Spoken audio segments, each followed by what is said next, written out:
여러분 안녕하세요. 오늘 해설에서는 구약의 에스라서를 깊이 파헤쳐 보려고 합니다.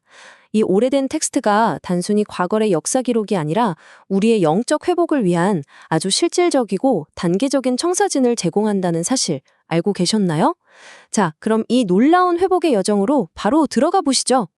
혹시 모든 것이 완전히 무너져 내린 그 폐허 같은 자리에서 다시 시작해 본 적 있으신가요? 에스라서의 이야기가 딱 그렇습니다. 예루살렘은 완전히 폐허가 됐고 성전은 불탔죠. 게다가 이스라엘 백성들은 바벨론에서 무려 70년이나 포로 생활을 했습니다. 정말 상상하기도 싫은 절망적인 상황이잖아요. 하지만 놀랍게도 하나님의 회복은 바로 그 끝났다고 생각한 지점에서 시작됩니다.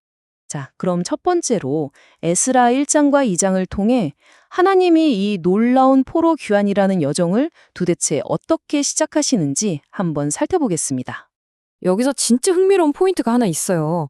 이스라엘의 회복이 자기들의 힘이나 노력으로 시작된 게 아니라는 겁니다. 하나님이 직접 나서서 이방의 통치자 페르시아 왕 고레스의 마음을 주권적으로 움직이시거든요. 그리고는 성전을 재건하라는 칙령을 내리게 하십니다.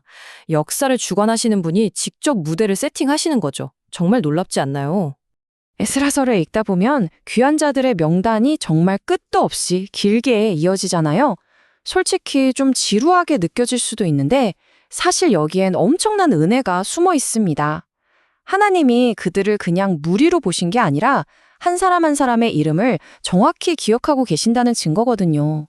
하나님의 거대한 구원 역사는 결코 잊혀지지 않은 이렇게 평범하고 이름 있는 사람들을 통해 이어지고 있다는 걸 보여주는 거죠.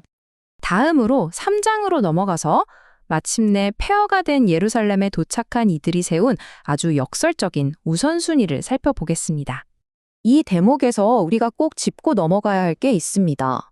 포로 생활에서 막 돌아왔으니 당장 비바람을 피할 집이나 적을 막을 성벽이 얼마나 간절했겠어요. 그런데 그들은 그런 것들을 짓는 대신 가장 먼저 예배의 제단을 세우는 데 집중합니다. 참된 회복은 내 주변 환경을 고치는 게 아니라 바로 무너진 예배를 회복하는 것에서부터 시작된다는 걸 몸소 보여준 겁니다. 마침내 성전의 기초가 놓였을 때 과거 그 웅장했던 솔로몬 성전을 기억하던 어르신들은 펑펑 우셨습니다. 새 성전의 기초가 너무 작고 초라해 보였거든요. 반면에 젊은 세대들은 기뻐서 환호성을 질렀죠. 그런데 여기서 하나님이 정말 중요하게 보신 건 뭘까요? 바로 과거의 그 화려했던 성공이나 크기가 아니라 지금 이 순간 백성들이 드리는 작지만 진실한 순종이었습니다. 하나님께는 그게 훨씬 더 가치 있었던 거죠. 이제 4장에서 6장으로 가보겠습니다. 우리가 믿음으로 순종의 발걸음을 내디딘다고 해서 상황이 항상 꽃길인 것만은 아니죠. 필연적으로 거센 반대에 부딪히게 마련입니다. 대적들이 어떻게 방해하는지 보세요. 처음에는 슬쩍 다가와서 우리도 같이 짓게 해달라며 거짓된 협력을 제안합니다. 어떻게든 섞이게 만들려는 거죠. 근데 그게 안 통하니까 이번에는 노골적으로 정치적인 압박을 가하고 고발까지 해서 결국 성전 재건 공사를 완전히 멈춰버리게 만듭니다. 참 답답한 상황이죠. 자, 수년 동안 공사가 멈춰버린 이 캄캄한 상황, 이걸 뒤집은 건 놀랍게도 어떤 정치적인 해결책이나 상황의 변화가 아니었습니다. 바로 선지자 학개와 스가랴가 전한 폐부를 찌르는 도전적인 말씀이었어요. 어떤 환경의 변화가 아니라 진리의 말씀이 선포될 때 비로소 백성들의 심령이 다시 불타올랐고 그제야 무너진 성전을 다시 짓기 시작한 겁니다. 그렇게 해서 성전이 완공되기까지 걸린 시간, 자그마치 20년 이상입니다. 정말 길고 지루한 인내의 시간이었겠죠?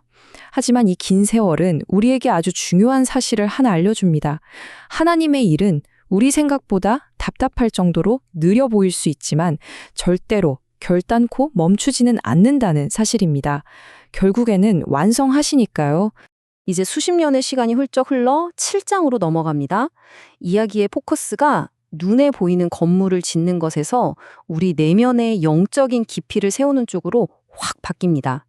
드디어 학자이자 제사장인 이 이야기의 주인공 에스라가 등장하거든요. 에스라가 공동체에 제시한 영적 리더십의 공식은 아주 명확했습니다. 말씀을 연구하고 그대로 실천하고 그다음에 남을 가르치는 거죠. 그는 신앙을 그냥 머리로만 아는 데서 끝내지 않고 진짜 삶으로 살아내는 자리까지 백성들을 묵묵히 이끌어갑니다. 이게 바로 진짜 리더십이죠. 에스라가 두 번째 귀환자들을 이끌고 그 험난하고 위험한 길을 떠날 때의 일입니다. 상식적으로 생각하면 당장 페르시아 왕에게 군대를 붙여달라고 요청하는 게 맞잖아요. 그런데 에스라는 그러지 않고 오히려 금식을 선포합니다. 참된 신앙이란 내 안전이나 사람들의 시선에 기대는 게 아니라 아주 철저하게 하나님 한 분만을 의지하는 거라는 걸 온몸으로 증명해 보인 거죠. 이제 이 이야기의 감정적인 클라이맥스라고 할 수 있는 9장과 10장입니다. 이스라엘 공동체의 심장부를 다시 살려내는 눈물겨운 진짜 영적 재건 작업이 여기서 펼쳐집니다. 에스라는 백성들이 이방 민족과 결혼하면서 영적으로 심각하게 타협했다는 충격적인 사실을 알게 됩니다. 보통 리더라면 화를 내고 소리를 지를 법도 한데 에스라는 전혀 달랐습니다. 옷을 찢고 땅에 엎드려 엉엉 옵니다. 마치 그게 다 자기주의인 것처럼 깊은 슬픔에 빠져 철저하게 회개하는 거죠. 리더의 이 가슴 찢어지는 듯한 통곡은 결국 영적으로 잠들어 있던 공동체 전체를 뒤흔들어 깨웁니다. 백성들은 결국 자신들의 그 잘못된 타협의 고리를 끊어내는 뼈아픈 결단을 내리게 되죠. 엄청난 고통이 따랐지만 공동체가 진짜 거룩을 회복하기 위해서는 반드시 절대적으로 거쳐야만 하는 과정이었습니다. 자, 이제 조금 뒤로 물러서서 이 모든 이야기의 진짜 의미가 뭔지 짚어보겠습니다. 에스라서에 나오는 이 모든 물리적인 역사적 사건들은 사실 더 크고 영광스러운 현실, 바로 예수 그리스도를 향해 맞춰져 있거든요. 우리가 지금까지 다룬 에스라서의 핵심 메시지들을 종합해보면 결론은 확실합니다. 하나님의 진짜 목표는 그저 눈에 보이는 돌덩어리 건물을 짓는 게 아니었어요.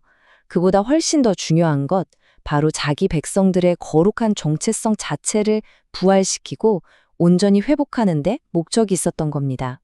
생각해보면 이스라엘 백성들이 그토록 피땀 흘려 지었던 그 눈에 보이는 성전은 결국 참된 성전이신 예수 그리스도를 미리 보여주는 하나의 그림자 같은 거였습니다. 예수님은 친히 무너지지 않는 영원한 성전이 되셨고 놀랍게도 구원받은 우리들을 오늘날 살아 숨쉬는 참된 성전으로 삼아주셨으니까요. 오늘 해설을 마무리하면서 여러분에게 꼭 여쭤보고 싶은 게 있습니다.